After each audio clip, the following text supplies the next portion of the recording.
Il y a une caractéristique que je n'ai pas soulevée, et c'est que l'eugénisme est un lieu de rencontre entre les apparences et ce qui est véritablement. La conclusion a une teinte un peu plus philosophique, dirait-on. Ce que je veux dire par là, c'est que, par exemple, l'organisation de Callipolis reproduit l'organisation du cosmos platonicien. Les formes sensibles ne sont que les images des formes intelligibles. Le projet de Gaton est fondé sur la croyance en la force de l'hérédité comme facteur principal du progrès. On dirait que l'eugénisme est lié à la morale, à la structure de la morale. En effet, c'est de la fracture entre l'existence particulière de l'homme, accidentel, et l'être, ce qui est véritablement, que naît le devoir-être que prône l'eugénisme. Or, dès lors que la dignité de la personne humaine se pose comme ce qui caractérise la personne, comme l'être même de la personne, les accidents de l'existence créent l'espace nécessaire à un tel devoir-être. On a un absolu en soi. Cet absolu est difficile à définir, mais un absolu est absolu. Notre existence, en opposition, elle rencontre des accidents. Elle ne correspond pas forcément à cette notion-là. La dignité humaine, en plaçant l'absolu dans la personne humaine, fait que l'homme n'a plus à se conformer aux actions, n'a plus à conformer son action aux règles d'un cosmos ou d'un dieu, comme ça a pu être le cas par le passé, auparavant. C'est le monde qui doit se conformer à l'homme. La fracture entre l'être et l'existence, dont je viens de parler, se place sous une lumière nouvelle. On peut émettre l'hypothèse que la corporalité par laquelle l'homme s'ancre le plus manifestement dans le monde, un monde fini, peut être vécue comme restreignant l'absolu de la dignité humaine qui est dans l'homme. L'autonomie, faculté de se donner à soi-même une loi, peut-être est en train de se matérialiser, en train de devenir la faculté de façonner la matière dont on se compose.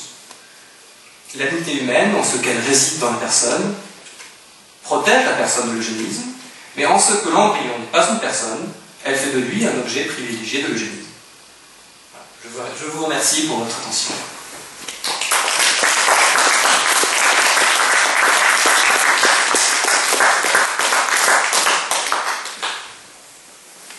Bien sûr, s'il y a des questions, je suis là pour y répondre, si je saurais y répondre.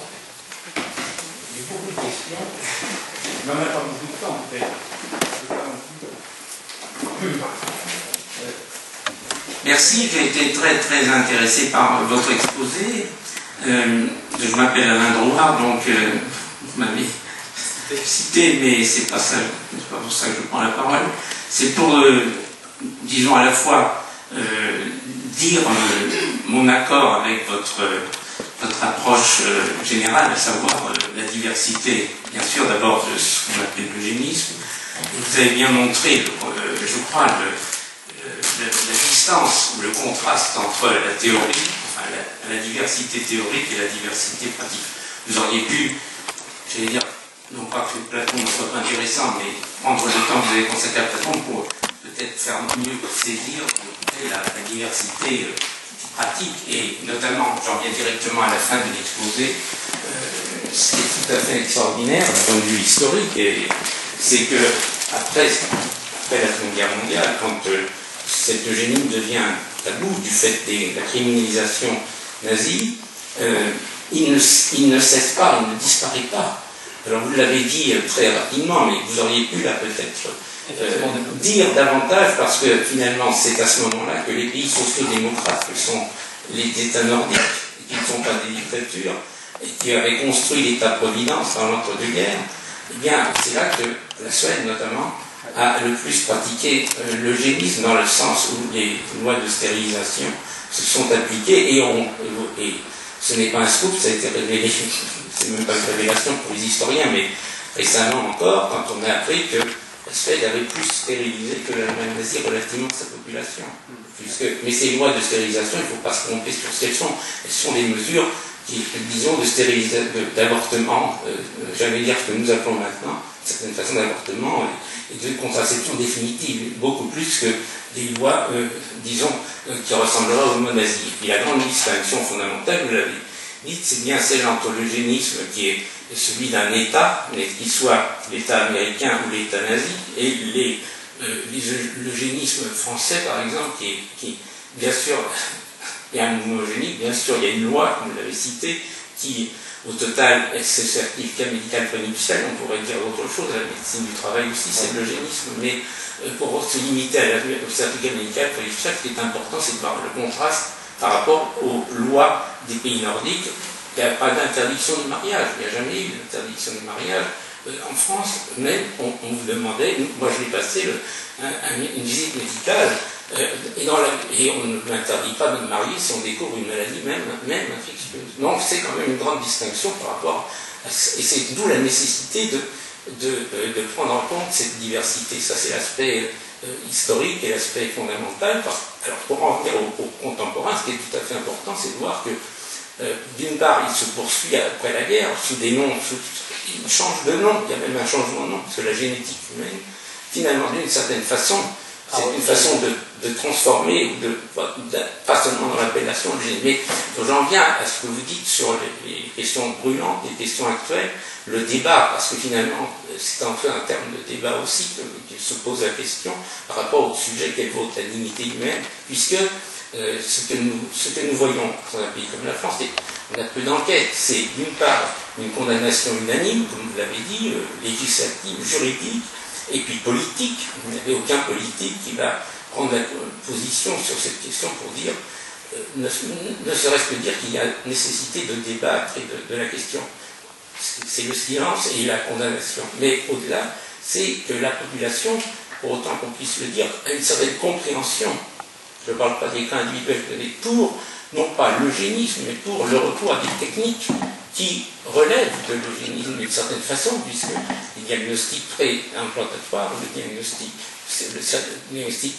prénatal, d'une certaine façon, ce sont des techniques qui relèvent de, et vous l'avez dit, de l'eugénisme. Donc il y a un décalage entre les positions des leaders d'opinion et puis la position de la population, qui non pas qui ne va pas croire qu'on va améliorer l'espèce humaine, mais qu'il y a une certaine, et ça c'est les enquêtes, je les avais citées, l'enquête de Reka, encore des enquêtes publiées encore récemment, il y a 10 ans, même il y en a d'autres, qui montrent qu'il y a une certaine compréhension pour, ça ne veut pas dire qu'une approbation de l'unité. Donc ça c'est tout à fait intéressant. Pourquoi? Parce que ça revient à dire, vous n'avez pas voulu employer le mot, c'est qu'il y a un débat, ou plutôt qu'il y a un débat, non seulement un débat, mais qu'il y a un certain eugénisme démocratique qui s'est substitué. Le fait, parce qu'on le pratique tous les jours, l'eugénisme. La forme dans les tri des embryons qu'on fait dans les... Qu'est-ce que c'est? C'est pas de l'eugénisme. Donc, si vous voulez, c'est un décalage tout à fait intéressant à analyser, pour ce qui est du cas français. Mais il y a une telle diversité aussi de situations, n'est-ce pas, donc on ne peut pas en parler en employant un mot eugénisme.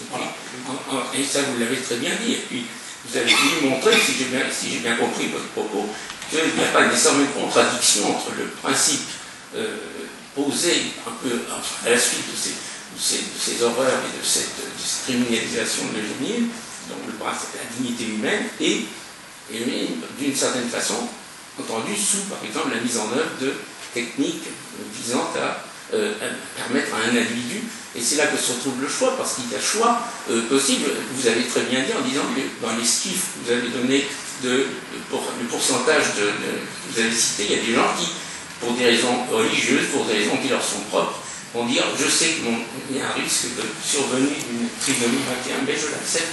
Et c'est là, ça c'est le terme du débat qui donc toujours bien distinguer le plan de l'analyse historique ou sociologique d'un problème comme celui-là, du plan citoyen, du plan du débat démocratique que vous avez voulu montrer, je crois, si je ne me trompe pas. Oui. Il y a effectivement, on parle tout le temps de débat démocratique sur la question, sur la bioéthique, mais il n'y en a pas, il n'y a pas de débat. Parce que le débat sur l'eugénisme est clos au moment même où on formule le débat, parce qu'on n'a en fait pas d'effort de définition de l'eugénisme. Et on n'a plus loin pas d'effort de s'interroger sur la possible, peut-être, légitimité de l'eugénisme. C'est-à-dire que les deux, dans un débat, ont leur lieu d'être. Définir, s'interroger sur la moralité. Donc ça, c'est certain, et c'est pour ça que j'ai pas voulu intégrer le cas d'Allemagne aussi, parce que c'est, en général, cette association des deux qui fait non, ce n'est pas eugénique, alors qu'on va, en un sens, on essentialise un terme à partir d'une manifestation historique, hein, ce qui est contre-productif, bien sûr, dans tout effort de pensée. Je reçois pleinement votre critique sur la partie sur Platon. Oui, parce que ça vous aurait permis de faire autre chose. Ouais. Cela dit, dans mon idée, comme je ne suis pas historien de formation, mon idée était de donner une place à une étude littéraire de l'eugénisme, afin d'essayer d'en faire ressortir la logique, et notamment cette logique que j'ai abordée vers la fin, cette logique de morale, c'est-à-dire de fracture entre, voilà, il y a un état de fait qui est comme ça, la société vit comme ça, nous vivons comme ça, mais l'être véritable, en vérité, ce qui est, et selon quoi on devrait agir, c'est différent, donc il faut vivre de cette manière. Et c'est pour ça que j'ai intégré Platon pour montrer ça. Mais bien sûr, c'est bien de dire que c'est une vieille idée. Oui, voilà, l'idée eugénique est très très vieille. On la trouve chez Platon, chez Aristote, on la trouve partout. C'est pas nouveau. C'est une question assez difficile pour moi, puisque je ne suis pas spécialiste de la théorie du genre, je connais de manière périphérique. J'ai l'impression que la théorie du genre participe de cette idée que j'ai abordée dans la conclusion, c'est-à-dire que l'homme étant absolu, le monde se conforme à son vouloir. Partant, ce n'est pas parce que je nais comme ça ou comme ça que je suis comme ça ou comme ça. Je suis ce que je veux être parce que je suis l'absolu. Je décide de ce que le monde sera. En quelque sorte, on pourrait retrouver un écho à la formule de Protagoras qui dit que l'homme est la mesure de toute chose. Seulement aujourd'hui, ça ne serait pas vraiment l'homme, mais juste la personne. Parce que évidemment, l'homme, ça voudrait inclure ceux aussi qui ne sont pas les personnes. Je ne sais pas si je cadre suffisamment votre question, mais je me sentirais un petit peu débordé de mes prérogatives si j'abordais plus loin. Merci pour cette intervention, cette conférence, d'abord. Moi aussi, j'ai une question d'actualité, parce que j'ai un questionnement sur le devenir, en fait, l'être en devenir. Vous avez parlé d'interruption volontaire de grossesse, d'avortement. Ne vous semble-t-il pas clair que l'être en devenir, l'enfant, le fœtus, l'enfant qui est même parfois vivant, est moins important que l'être adulte. Et en cela, n'y a-t-il pas en fait un calque de la société de consommation sur les individus? C'est-à-dire le consommateur est primordial par rapport à ce qui n'est pas, ou ce qui pourrait être. Comme si l'homme n'était qu'un objet de consommation ou bien de plaisir, mais n'avait pas de caractère spirituel. Alors d'abord, en ce que l'être en devenir aurait moins d'importance que l'être plein ou l'être complet, clairement, c'est ce qui découle du principe de la dignité maître, de la dignité de la personne humaine. Il y a, à ce titre, je les ai sautés, il y a des arrêts intéressants de la Cour de cassation dans lesquels elle dit que l'embryon dit clairement que l'embryon n'est pas une personne et qu'il n'a pas de protection pénale jusqu'au moment de la naissance. C'est-à-dire qu'il faut qu'il naisse vivant et viable pour avoir une protection juridique. À ce niveau-là, il y a clairement une inégalité de statut, ça c'est certain.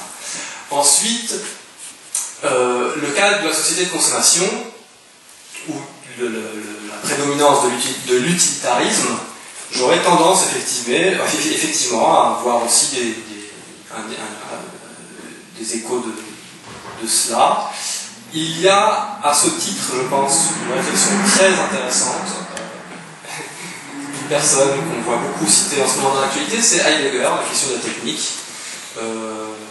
C'est un texte un petit peu compliqué, comme la majorité des textes d'Heidegger, mais en somme, en réduisant beaucoup, il dit que notre rapport au monde aujourd'hui est dominé par une chose, et c'est l'idée de causalité efficiente, c'est-à-dire je fais ça et ça tombe. C'est-à-dire comment on appelle ça, la cause qui enchaîne des conséquences, et que à ce titre tout en fait aujourd'hui est entaché de cela, et ce que ça signifie, c'est que tout, en fait, est un objet. Notre manière de percevoir le monde est une manière objectifiante. Partant, oui, société de consommation, oui, sans doute.